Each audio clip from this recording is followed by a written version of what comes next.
Welcome to the HarborWatch River Research Program Virtual Symposium Fall 2021. My name is Devin Healy, and I am the Science Operations Coordinator for HarborWatch. HarborWatch is a water quality research and education program that is part of Birthplace in Westport, Connecticut. The mission of HarborWatch is to improve water quality and ecosystem health in Connecticut. We work towards this goal by educating students, conducting field and lab research, and collaborating with municipal partners throughout Fairfield County. Since HarborWatch got its start in 1986, over 1,000 students and volunteers have been trained by our staff. Due to the COVID-19 pandemic, the annual River Research Program was offered as a virtual program in the fall of 2020, and because of the virtual version's success, it was offered again as an option for fall 2021. The Virtual River Research Program provides students with an opportunity to learn remotely from HarborWatch staff on a variety of topics while also participating in hands-on activities in a safe way.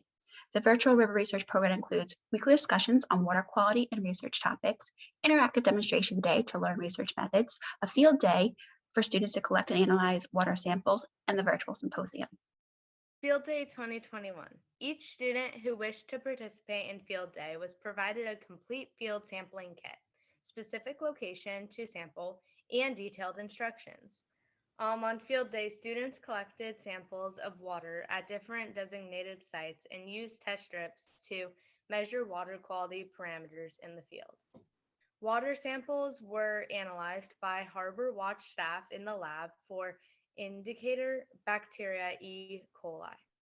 I'm Mary Donato, and I'm going to be introducing a few of the students who participated in our virtual River Research Program Field Day. They're going to each individually tell you about the results they found. So first, we're going to hear from Katrina. Hi, my name's Katrina Callinan. I go to Bethel High School. I sampled at Dibbles Brook in Bethel, Connecticut. Most of the results showed that there wasn't very much pollution. The only pollution would have been or not really pollution, but the natural landscape runoff of the calcium carbonate, and but there's no pollution from human causes. Hello, my name is Adrianna Piccirillo, and I tested the Wepawaug River in Milford, Connecticut. The river starts in Woodbridge and flows through Orange and Milford before discharging into the Milford Harbor, which is New Haven County, Connecticut. The river crosses the U.S. Route 1, Interstate 95, Route 34, and the Wilbur Cross Parkway. No evidence of specific pollution is found here, no parameters of concern, and no additional monitoring is necessary. Hello, my name is Auden Weber. I did a field day research at the Aspetuck River in Westport, CT. Aspetuck River is a major tributary to the Saugatuck. The watershed includes parts of Bethel, Newtown, Reading, Easton, Fairfield, and Westport. HarborWatch had previously monitored the Aspetuck River in 2003 and 4, and again in 2007 and 11. The river was added to sampling regime in 2020 to access how the water quality may have changed over the last 9 years. There was no particular evidence of pollution or some parameters of concern. No additional monitoring should be necessary, however, the ammonia may be something to look at. Some of the key lessons learned from the students who participated in the virtual program include how different pollutants can impact water quality, as well as aquatic life and recreational activities, how to measure water quality parameters in the lab and in the field, differences between point and non-point pollution sources, the role of eutrophication in different bodies of water, as well as the difference between sewage and stormwater systems and how those can affect water quality. And next we're going to hear from Pete, who's going to talk about our in-person river research program. Hi, I'm Pete Fraboni. The River Research Program provides students with an opportunity to work as a team with fellow students from schools throughout Fairfield County to analyze the local waterway for bacteria and nutrient pollution while learning field and laboratory skills, data analysis, and presentation skills. The River Research Program includes weekly collection and processing of water samples, using laboratory equipment and field equipment, learning how to analyze and interpret water quality data, and participating in the virtual symposium. The Stony Brook waterway was chosen as the waterway to measure during our river research program. It's a waterway that runs between Norwalk and Westport. It is a tributary of the Saugatuck River. The brook meets the river on the west bank of the Saugatuck Harbor. The watershed is residential at its headwaters and then shifts to commercial as it flows through and into the Saugatuck Harbor. Part of the river flows through the Earthplaces Nature Preserve or Sanctuary. While the Harbor Watch has done intermittent studies of Stony Brook in the past as part of our student education programs, a comprehensive study was conducted in 2020 as part of the regular monitoring season. Here are the Stony Brook sites. Stony Brook 1 is located downstream, the furthest downstream, right before it meets the Saugatuck Harbor. It's located pretty much in an area where there's a lot of impervious surfaces and a lot of storm drain inputs. Stony Brook 2 is located in the Route 1 corridor, commercial spot of Westport, or I should say the brook. It is surrounded by 2 parking lots, one on each side, as well as having storm drain inputs into the stream. Stony Brook 3 is located just outside the Earthplace Sanctuary on Stony Brook Road. The river was sampled up on the upstream side of the brook. The upper Stony Brook sites include Stony Brook 4 or Stony 4, which is on the Earthplace Wildlife Sanctuary. Stony 5 is located before the brook flows into our nature sanctuary on Partridge Road, and also after it flows through the White Barn Sanctuary. Stony 6 is upstream of the White Barn Sanctuary on Newtown Avenue. 2 intern teams, one met on Monday and another met on Wednesday. They monitor the Stony Brook weekly from October 4th to November 10th. Both teams monitored sites Stony 1, Stony 2, Stony 3, and Stony 4. The Monday team also added a site, Stony 5, and the Wednesday team added site Stony 6 to their schedule of testing. The field monitoring included measuring dissolved oxygen, or DO, conductivity, and temperature using a YSI Model 52 DO meter and a YSI Model 33 SCT meter. Both meters were able to read water temperatures. Water samples were collected at each site for bacteria and nutrient analysis and transported to the Harbor Watch lab in a cooler.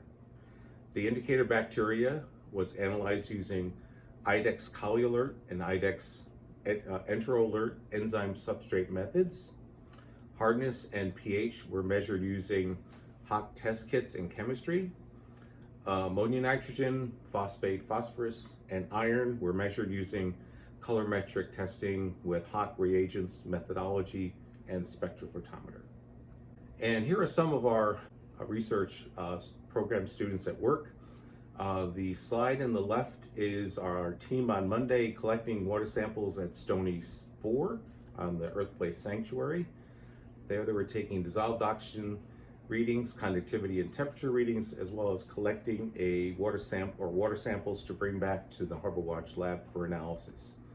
The middle picture is our team on Wednesday conducting colorimetric tests for ammonia, nitrogen, phosphate, phosphorus, and iron using HOC methodology and reagents, and also a HOC spectrophotometer.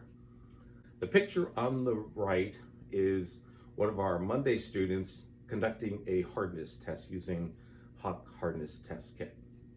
Hello, I'm Ishan Prasad and I go to Staples High School in Westport, Connecticut. Today I'll be talking about temperature. So water temperature varies seasonally and can be very damaging to aquatic wildlife if temperatures become too high. There's little water temperature variability between the monitoring sites, and during the monitoring interval, water temperatures generally trended downward as air temperatures dropped during the fall.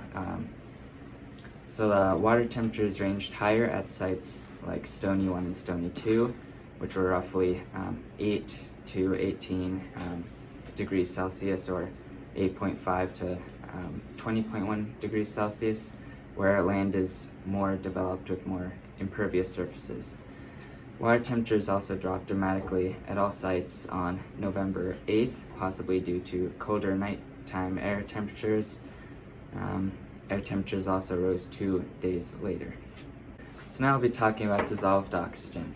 Dissolved oxygen is essential to the health and survival of all aquatic organisms. DO concentrations below 3 milligrams per liter, also known as hypoxia, can cause the death of many aquatic organisms.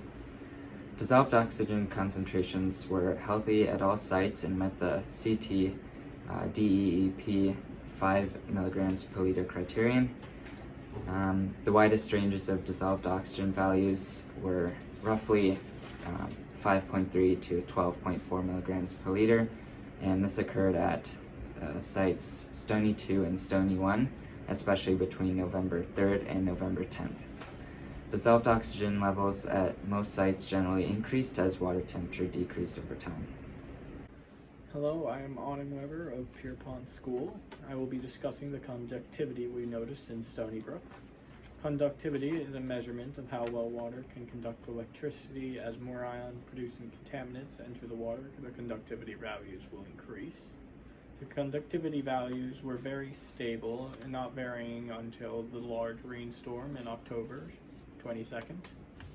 It went down afterwards. Went down on the 27th, as the conductivity values after it have been affected by the storm and the runoff from the event.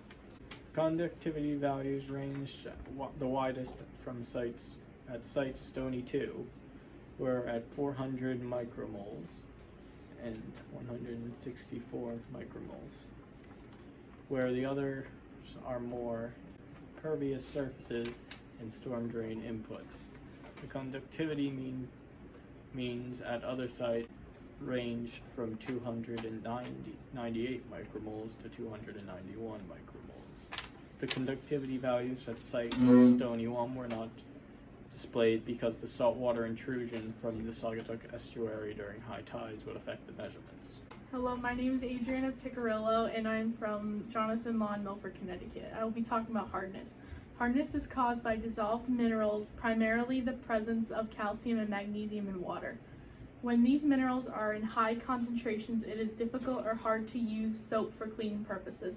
Hardness values over 180 milligrams per liter calcium carbonate is considered to be hard. Hardness values in Stony Brook ranged from 85.5 milligrams per liter calcium carbonate to 51.3 milligrams per liter calcium carbonate. Hardness values at all sites except Stony 1 can be classified as slightly hard to moderately hard. Because of saltwater intrusion at site Stony 1, hardness was not measured. Mean values of hardness trended higher from upstream to downstream sites. Hi, my name is Meredith Mulhern. I go to Staples High School, and I'm going to be talking about ammonia-nitrogen. Ammonia-nitrogen is one of the naturally occurring nutrients in the environment. However, its concentration can rise in water from sources like wastewater or sewage and inputs from fertilizer runoff. If ammonia and nitrogen concentrations rise in water, it can be toxic to the aquatic organisms that live there. High concentrations of ammonia and nitrogen can also stimulate increased plant growth and possibly lead to hypoxia in the water when plants die and decompose and use dissolved oxygen. Most of the ammonia and nitrogen concentrations in Stony Brook were low and below 0.1 milligrams per liter. Ammonia and nitrogen concentrations varied little between sites. Hello, my name is Kelsey McCollum, and I'm a senior at the Center for Global Studies at Brian McMahon High School. Phosphate phosphorus is naturally occurring in the environment, but levels of this nutrient can increase from pollution sources like storm drain runoff and sewage inputs. This nutrient can stimulate increased plant growth in fresh water, where it is the limiting nutrient. Concentrations of phosphate phosphorus in Stony Brook ranged from 0.166 milligrams per liter to 0.013 milligrams per liter. Concentrations mostly remained below 0.088 milligrams per liter at all sites, except when 2 spikes occurred during dry periods at 2 different sites. Stony 2 on October 18th with a concentration of 0.123 milligrams per liter, and Stony 3 on October 20th with a concentration of 0.166 milligrams per liter. Means of the phosphate phosphorus levels from 0.067 milligrams per liter to 0.052 milligrams per liter were fairly uniform at all Stony Brook sites except for Stony 6, which had the lowest mean concentration of 0.038 milligrams per liter and the lowest individual concentration of 0.013 milligrams per liter. I'm Lucy Morrison and I'm from Fairfield Ludlow High School. So for our iron can enter waterways through the release of industrial waste, erosion of rocks, and the rusting of metal storm drain pipes. Natural waters have varying amounts of this heavy metal, but it is normally in pretty low concentrations. High concentrations of iron can be a bit problematic because they can cause the growth of iron slime bacteria. The highest iron concentration that we observed was at our fifth site, Stony 5, and it was 0.6 milligrams per liter.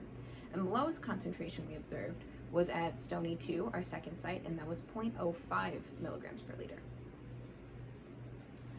Our first site, Stony 1, had consistently low concentrations of iron, except on October 27th, when the concentration was at the highest, which was 0.41 milligrams per liter, and this was after a significant rain event the day before on October 26th, which was 3.45 inches of rain. This event spiked iron concentrations at most of the Stony Brook sites, and another spike in iron concentration occurred at our second site, again, Stony 2, on November 3rd, which was 0.54 milligrams per liter during a dry period, which was very interesting. So for our graph here, the highest mean concentration we observed was at our fifth site, Stony 5, which was 0.43 milligrams per liter, and our mean or average iron levels decreased as the Stony Brook streams flowed to downstream sites. Hi, my name is Sayo Almazan and I go to Aquaculture in Central High School down in Bridgeport, Connecticut. The pH reading is a measure of hydrogen ion concentration. Freshwater streams naturally have a pH range from 6.5 slightly acidic to 7.2 slightly basic. Stony Brook pH readings range from 6.5 to 8.0. However, the majority of pH readings were between 6.8 and 7.0, except Stony 1. The pH at Stony 1 was mainly basic due to saltwater intrusion from Saugatuck Estuary during high tides on October 27. The pH dropped to 7.0, possibly due to a significant amount of freshwater runoff from a 3.45 inch rainstorm on October 26. Upper Stony Brook sites are slightly acidic, probably due to organic acids from decomposing leaf litter. Levels of indicator bacteria are used to determine the probability of pathogen presence.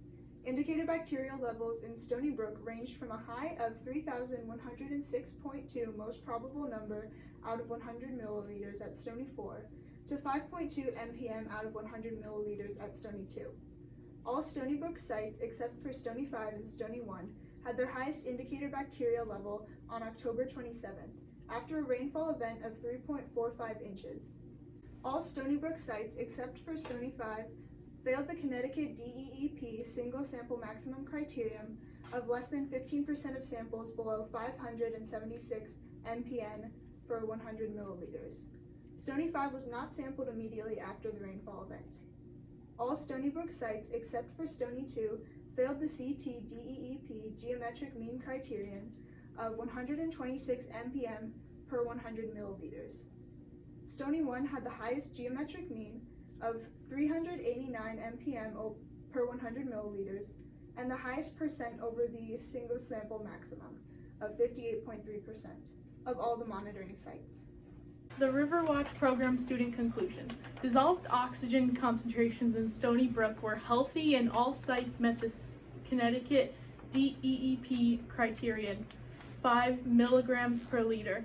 Conductivity values were stable and did not vary much except for site Stony 1. Water hardness at Stony Brook sites was slightly hard to moderately hard. So our ammonia-nitrogen concentrations at most sites were below 0.1 milligrams per liter. And although no criterion concentrations for phosphate phosphorus exist for freshwater streams, concentrations over 0.1 milligrams per liter can stimulate unwanted plant growth. Phosphate phosphorus levels were periodically elevated.